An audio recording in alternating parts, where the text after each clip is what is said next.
Hello అండి. Welcome to Subbu's kitchen. ఈరోజు వీడియోలో lunch box recipe pudina rice టేస్టీగా, హెల్తీగా ఎలా చేసుకోవాలో చూపించబోతున్నాను. ఇలా లంచ్ బాక్స్ కనుక ప్రిపేర్ చేసి పెట్టారంటే పిల్లలు శుభ్రంగా తినేస్తారు. టేస్ట్ కూడా చాలా అంటే చాలా బాగుంటుంది. మరి లేట్ ఎందుకు, తప్పకుండా ఈ రెసిపీని మీరు కూడా ప్రిపేర్ చేసుకోండి. ముందుగా అయితే ఒక మిక్సీ గిన్నె తీసుకొని అందులోకి గుప్పెడు పుదీనాని శుభ్రంగా కడిగేసేసి ఇలా వేసేసుకోండి. అంటే మీరు తీసుకున్న రైస్‌ని బట్టి పుదీనా వేసుకోండి. నేను తీసుకున్న రైస్‌కైతే ఇది సరిపోతుంది. 3 పచ్చిమిర్చి, అలానే చిన్న అల్లం ముక్కని కట్ చేసుకొని వేసుకోండి. అలానే 4-5 వరకు వెల్లుల్లి రెబ్బలు వేసుకోండి. హాఫ్ టీ స్పూన్ వరకు సాల్ట్, 1 స్పూన్ జీలకర్ర వేసుకొని వీటిని మెత్తగా మిక్సీ పట్టేసుకోండి. చూసారు కదా, ఈ విధంగా మిక్సీ పట్టేసుకొని పక్కన పెట్టేసుకోండి. ఇప్పుడైతే స్టవ్ వెలిగించుకొని ఒక కళాయి పెట్టేసుకొని 2-3 స్పూన్ల వరకు ఆయిల్ వేసుకున్న తర్వాత అందులోకి అన్నీ కలిపేసి పెట్టుకున్న పోపు దినుసుల్ని వేసుకొని ఆవాలు చిటపటలాడేంత వరకు ఫ్రై చేసుకున్న తర్వాత ఇందులోకి 8-10 వరకు జీడిపప్పు వేసుకొని జీడిపప్పును కూడా ఫ్రై చేసుకోండి. ఇవి కూడా ఫ్రై అయిపోయాక 2 రెబ్బల ఫ్రెష్ కరివేపాకుని వేసుకోండి. కరివేపాకు చిటపటలాడిన తర్వాత ఇప్పుడు ఇందులోకి సన్నగా కట్ చేసి పెట్టుకున్న ఉల్లిపాయ ముక్కల్ని ఇలా నలిపేసేసి వేసేసుకోండి. నేనైతే మీడియం సైజు ఉల్లిపాయను తీసుకొని ఇలా కట్ చేసుకొని వేసుకున్నాను. అలానే 2 పచ్చిమిర్చిని ఇలా చీలికలుగా కట్ చేసుకొని వేసుకోండి. మంటని సిమ్‌లో పెట్టేసి ఇలా కలుపుతూ ఉల్లిపాయలు కలర్ మారేంత వరకు ఫ్రై చేసుకోండి. ఇప్పుడు ఇందులోకి ఒక పావు టీ స్పూన్ వరకు పసుపునైతే యాడ్ చేసుకుందాము. ఇలా పసుపు వేసుకున్న తర్వాత కలుపుతూ కొంచెం ఉల్లిపాయలు వేగేంత వరకు ఫ్రై చేసుకోండి. చూసారు కదా, ఉల్లిపాయలు అయితే మనకి కలర్ మారిపోయినాయి. ఇప్పుడు ఇందులోకి మనం మిక్సీ వేసి పెట్టేసుకున్నాం కదా, పుదీనా పచ్చిమిర్చి పేస్ట్ని అయితే వేసేసుకుందాము.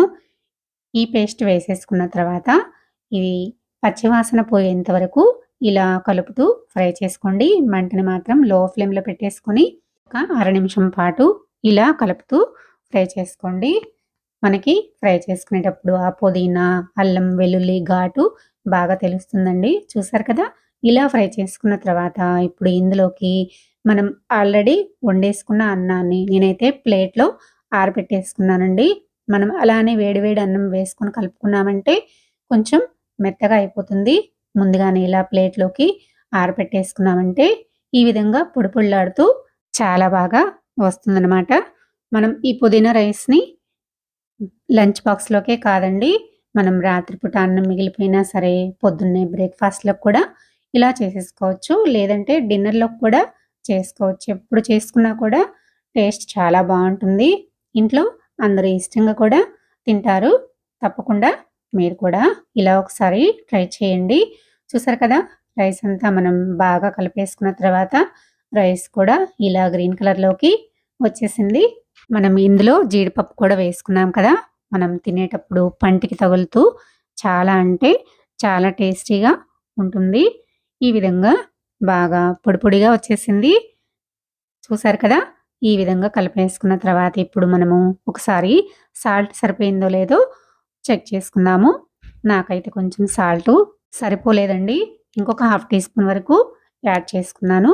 మీరు కూడా ఒకసారి చెక్ చేసుకొని మీ టేస్ట్‌కి తగ్గట్టు మీరు సాల్ట్ వేసుకొని ఒకసారి ఇలా బాగా కలిపేసుకున్న తర్వాత స్టవ్ ఆఫ్ చేసేసి ఇప్పుడు మనం లంచ్ బాక్స్‌లోకి సర్వ్ చేసుకుందాము. ఇలా కనుక లంచ్ బాక్స్ ప్రిపేర్ చేసామంటే చాలా ఇష్టంగా తింటారు. చాలా బాగుంటుంది కూడా. ఈ రైసు పెరుగులోకి తిన్నా చాలా బాగుంటుంది. లేదంటే ఉట్టి తిన్నా కూడా చాలా బాగుంటుంది.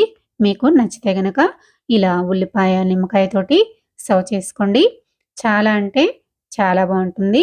చూసారు కదా, ఎంతో టేస్టీ పుదీనా రైస్‌ని తప్పకుండా మీరు కూడా మీ ఇంట్లో ఇలా ట్రై చేసి మీకెలా వచ్చిందో కామెంట్ అయితే చేయండి.